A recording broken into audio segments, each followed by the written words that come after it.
Olá pessoal, vamos gravar mais um vídeo da nossa disciplina Gestão do Departamento Pessoal. Hoje a gente começa com esse vídeo a tratar da unidade 2. A unidade 2 vai tratar do ciclo do Departamento Pessoal denominado Rotinas de Admissão. Como vimos anteriormente, o Departamento Pessoal é dividido em ciclos. E começa no ciclo de admissão, em seguida a gente passa para o ciclo das rotinas mensais e finaliza aí com o ciclo das rotinas de desligamento, também conhecido como rotinas demissionais. Então vamos lá nas rotinas de admissão. Bom, as rotinas de admissão, que compõem o primeiro ciclo do departamento pessoal, se processa basicamente em 3 etapas: a pré-admissão, o registro propriamente dito e a pós-admissão. Na pré-admissão, vamos fazer uma preparação para fazer o registro do empregado. O registro, a etapa que cuida do registro, é o registro propriamente dito. A gente registra o empregado atualmente nos aplicativos de gestão, que são os sistemas que fazem a gestão da folha de pagamento, no livro, ou ficha, e também na carteira de trabalho.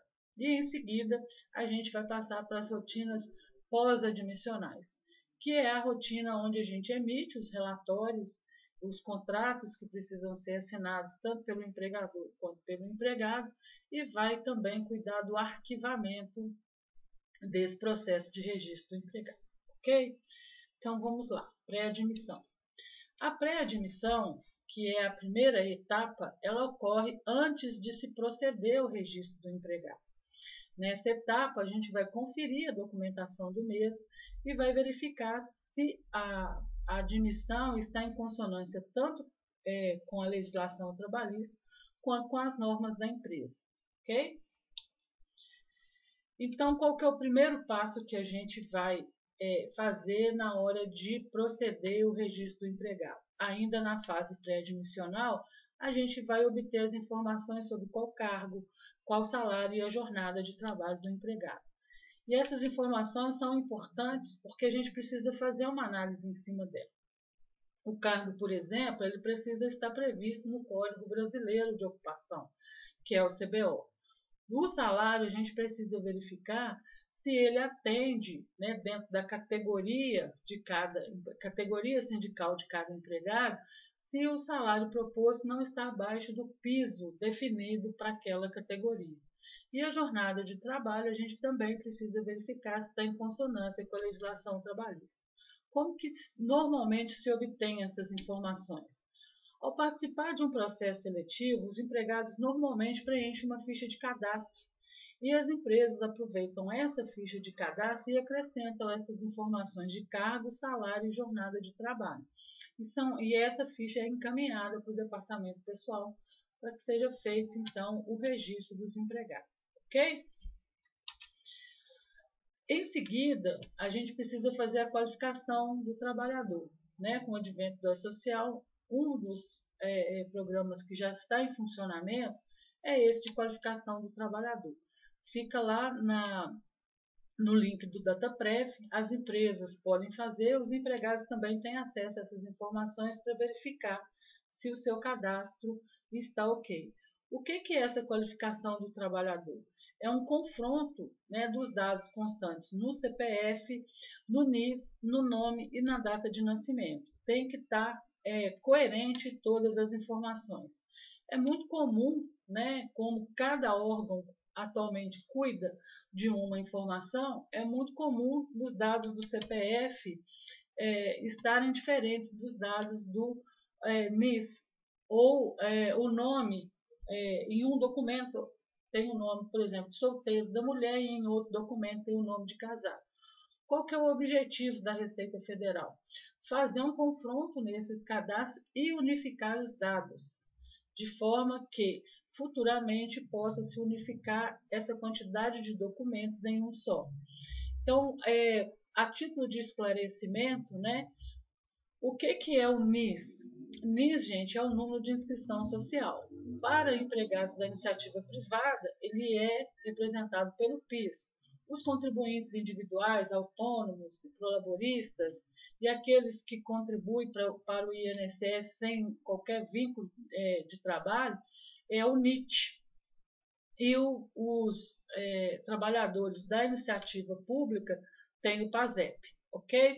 E o CNS é o Cadastro Nacional das Informações Sociais. Então, é uma base de dados, né, nacional, e essa base de dados tem as informações dos trabalhadores empregados, dos contribuintes individuais, dos empregadores, bem como as informações dos vínculos empregatícios e as remunerações desses. Digamos que o CNS recebe as informações tanto da RAIS quanto do CAGED, ok? A partir de que foi liberado essa plataforma para qualificação do trabalhador, é obrigatório, né, sob pena da gente não conseguir transmitir a informação quando o E-Social estiver vigente, ok? E aí, qual que é a regra? Os trabalhadores, né, que têm como identificadores o CPF e o NIS, o conjunto dessas informações precisa estar consistente tanto com o Cadastro Nacional das Informações Sociais quanto com a base do FGTS na Caixa. E ele é validado no ato da transmissão do arquivo. Em 2015, a Receita Federal do Brasil estimou que haviam mais de 2 milhões de trabalhadores com esses dados cadastrais não validados. Já no final de 2016, o volume caiu para 400 mil. O link, conforme eu disse para vocês, está aí na tela para quem quiser consultar posteriormente. E lembrando, né, reforçando que a inconsistência desses dados ela poderá gerar recusa no recebimento da informação na plataforma do E-Social. Então, é fundamental hoje fazer a qualificação do trabalhador, ok? A gente precisa também fazer uma conferência do Atestado de Saúde Ocupacional, o ASO admissional. O atestado médico ocupacional ele é obrigatório e ele é regido pela norma reguladora do Ministério do Trabalho de número 7. E ele tem, né, entre outras modalidades, na modalidade admissional. Então, é um documento, né, que deve ser emitido por um médico, por um médico do trabalho. Não é qualquer médico que pode transmitir, que pode emitir o ASO. E esse médico vai fazer a emissão do ASO em 2 vias. A primeira via deve ficar arquivada no local de trabalho do trabalhador, né? Inclusive se ele tiver em frente de trabalho o canteiro de obras, e esse documento precisa ficar à disposição da fiscalização do trabalho. Lembrando que quando a fiscalização do trabalho chega nas empresas, alguns documentos eles dão prazo para que a empresa apresente. Outros documentos eles desejam verificar na hora. Então, por exemplo, o livro de registro de empregado, os atestados médicos e ocupacionais e o livro de inspeção do trabalho tem que estar à disposição da fiscalização no local onde o trabalhador estiver prestando serviço, ok? E um outro detalhe sobre o ASO é que uma via dele obrigatoriamente tem que ser entregue ao trabalhador. E nesse sentido a gente orienta que as empresas o façam mediante protocolo, porque caberá à empresa provar que entregou a via do trabalhador. E como que ela vai fazer essa prova? Apresentando o protocolo de que ela entregou. Um outro detalhe também importante é que o ASO deve ser pago pelo empregador e não pelo empregado. Então, a gente orienta que a empresa adote estratégia de não permitir que o ASO circule na mão do empregado. Tem empresa que, né, fala com o empregado, vai lá na clínica médica, faz o exame e volta com o atestado. A gente não orienta que seja feito dessa forma. Né? Algumas entregam o dinheiro para o empregado, pede para o empregado pagar e trazer o ASO de volta, e outras ainda pedem para que o empregado pague para ser reembolsado na empresa. São procedimentos que a gente não aconselha. Isso pode trazer problemas futuros para a empresa. Então, qual que é o procedimento mais adequado? Que a empresa encaminhe o empregado para a clínica para fazer o ASO admissional, que ela efetue o pagamento entre ela e a clínica contratada, e pode ser DOC, TED, depósito em conta, manda um empregado dela ir lá fazer a quitação desses exames médicos e que a clínica encaminhe os atestados direto para a empresa, sem ser por meio daquele empregado que vai ser contratado, ok? A gente orienta a fazer a verificação, né, da documentação pessoal do empregado, verificar se ele apresentou todos, né? Há uma orientação jurídica que não deve haver retenção de documento de empregado, porque por previsão legal. No entanto, a gente contrapõe essa orientação aí no sentido de que o que resguarda a empresa com relação ao cadastro do empregado é justamente uma cópia desses documentos. A empresa precisa ter atenção na hora de cadastrar o empregado, na forma, né, de escrever o nome de cada um. Às vezes tem pessoa, por exemplo, uma Rafaela com FA, e ela não gosta dessa grafia do nome dela e resolve escrever Rafaela com PH. Só que no documento dela, que é o documento oficial, vai estar escrito com FA. Se a empresa não prestar atenção nesse detalhe, se valer apenas da ficha cadastral, vai fazer o registro errado. E aí, futuramente, vai ter problema, porque quando ela for sacar FGTS, quando ela for fazer movimento, né, seguro-desemprego, o que vai acontecer? Vai dar inconsistência, porque a Rafaela que está registrada não é a mesma Rafaela que se apresenta na documentação que a empregada vai apresentar.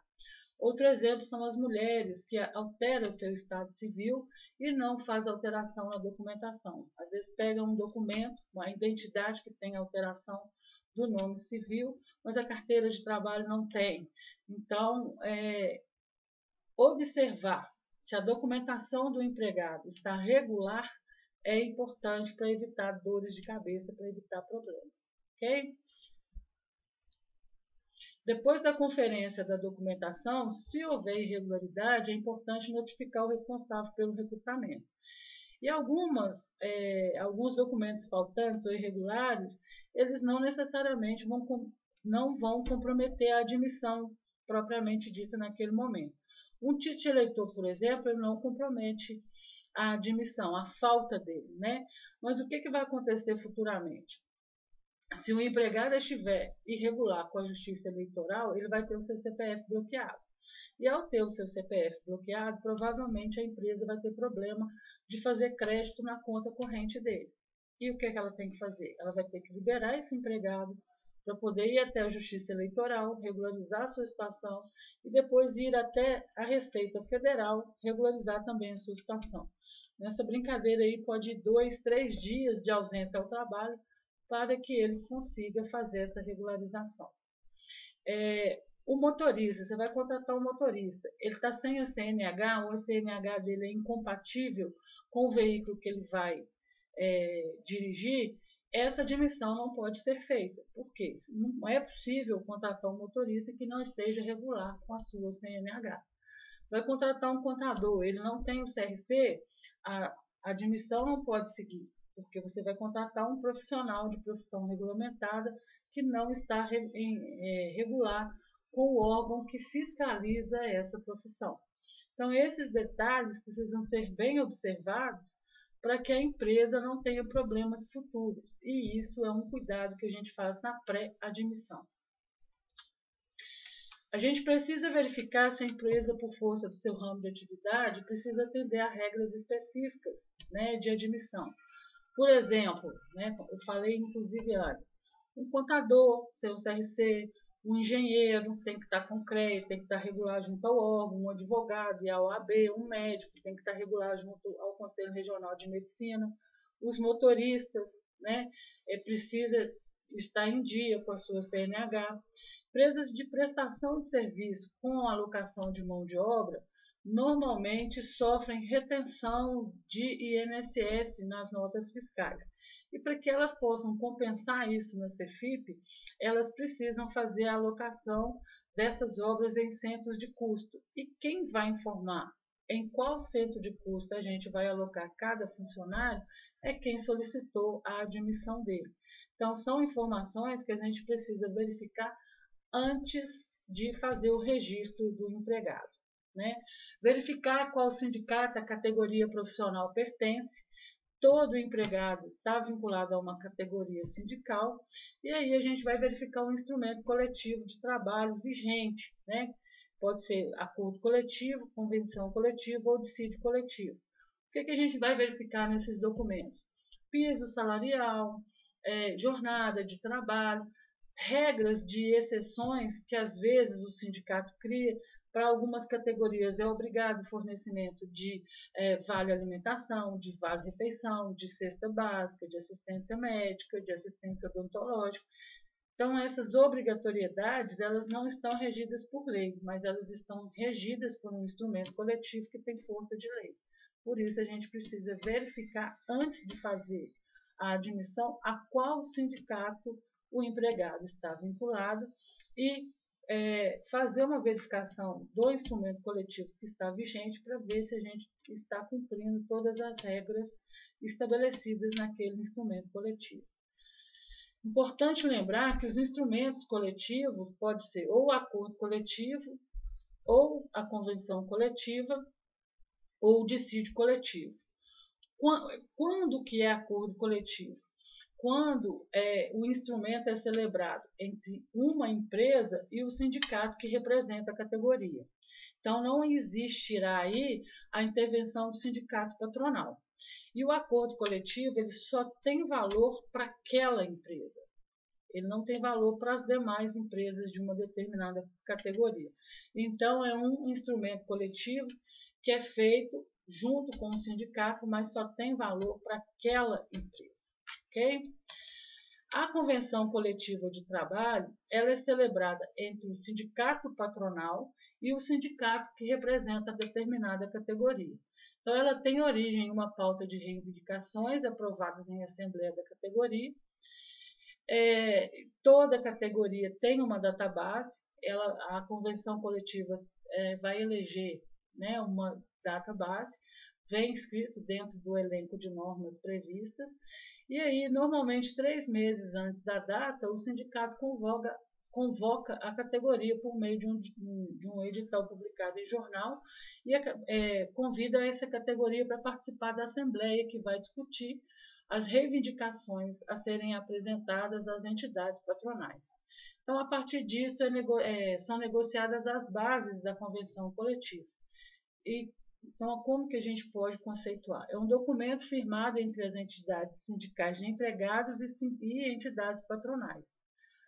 Agora, independente dessa etapa, nada impede que os empregadores possam firmar com cada empregado profissional do setor contratos individuais de trabalho, desde que esses não sobreponham a convenção coletiva de trabalho.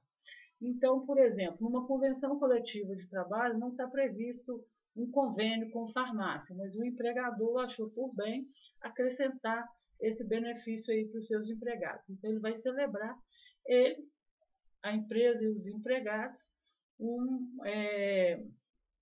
termo, né, de autorização do empregado para desconto em folha, e aí as condições do convênio farmácia, né? Ou seja, não vai estar previsto na convenção coletiva, mas isso não impede que o empregador conceda esse benefício direto para os seus empregados. Quando não há acordo coletivo, quando as partes não entram em acordo, a gente tem aí a característica do dissídio coletivo, que é quando o sindicato que representa os empregados impetra uma ação na Justiça do Trabalho e aí, por meio, né, de audiência, é que são estabelecidos quais serão as normas que vão reger o instrumento coletivo na vigência de um determinado ano, ok? Então, ou seja, os reajustes salariais e as normas que vão reger o instrumento coletivo são definidos por meio de sentença normativa, né, numa ação da Justiça do Trabalho. Vamos pensar o seguinte: todas as vezes que houver intervenção da Justiça do Trabalho, a gente tem a ocorrência aí do dissídio coletivo, ok? Então, para finalizar o assunto pré-admissão, a gente esclarece que toda notificação não deve ser verbal, né? A palavra falada ela não gera registro. Então, Em se tratando de gestão, qualquer notificação que seja feita ao cliente deverá ser feita por meio ou de e-mail ou mesmo de uma comunicação interna, isso, ou um formulário próprio, isso vai depender da conveniência e da estratégia de cada empresa. Ok, pessoal? Então vamos ficar por aqui nesse vídeo. O próximo vídeo vai tratar das rotinas do registro, ok?